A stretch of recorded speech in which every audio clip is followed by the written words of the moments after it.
انتشر في الشوارع وفي المحافظات، يعني هيوعي الفكره قوي وهيخلي الناس دماغها احسن من كده. الحشيش لا ده حاجه، دي مصيبه. الحشيش ده حاجه تانية دي خالص. بتبقى محتاج في ظل الوقت اللي احنا فيه، محتاج تلت ساعه ونص ساعه دماغك تقف عن العمل وتبدا شغل من جديد.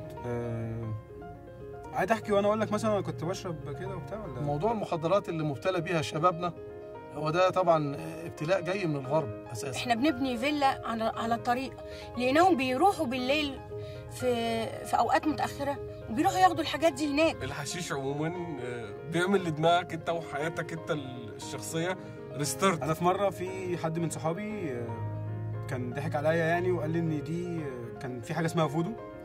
الفودو دون مهدئ تيران. النهارده الشباب لو شغل نفسه وركز ان هو بدل ما بيطلع بياخد مؤهله ويقعد على القهوه، ولو هم قاعدين في قاعده مع بعض بالليل وفكروا في مشروع يعملوه تاني يوم الصبح بداوا ان هم يعملوه، هيبقى افيد لهم بكتير قوي قوي من الدخان اللي خنق صدرهم طول الليل. الاعلام بتاعنا في المسلسلات او في الافلام بيروج ان المخدر بيضيع الواحد الضيق اللي هو فيه او الخنقه اللي هو فيها، فهو بيشربها بالشكل ده. فخدت نفسين منها.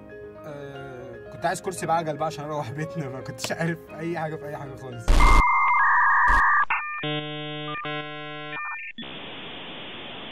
كان حلمي من فتره طويله قوي ان انا اقدم برنامج في الراديو اسمه من القلب للقلب، بيتكلم عن ادم وحواء. كنت بحب بنت اسمها اميره وانا في اولى، يعني من حوالي سنه.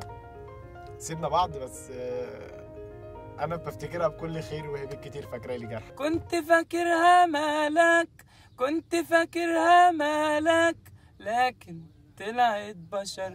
رساله شخصيه لجوزي بقول له دلوقتي انا يعتبر خاطب وبحب خطيبتي بجد.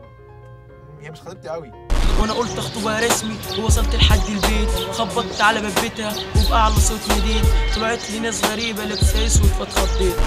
يعني ان هو يحاول يكون متفاهم اكتر معانا لان هو من نوع الرجعي شويه. الفكره باختصار ان انا عندي حاجه اسمها اطفال الشوارع والتسرب من التعليم. انا عايز اوصل رساله للناس كلها ان كل واحد يغير من نفسه، وكل واحد يبص لحلمه وما يبصش لغيره، ويحاول بقدر الامكان ان هو بجد يعدل من نفسه عشان البلد حالها يتعدل كمان.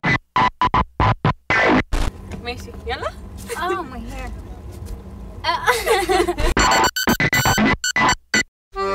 حطينا الكشك ده في الشارع، اي حد ممكن يدخله. بتدي الواحد حريته وكأنه هو قاعد يكلم نفسه او قاعد يتكلم بيحلم. جوه الكشك سألنا الناس سؤال واديناهم دقيقتين، دقيقة يردوا على السؤال ودقيقة يقولوا أي حاجة في نفسهم، أي حاجة.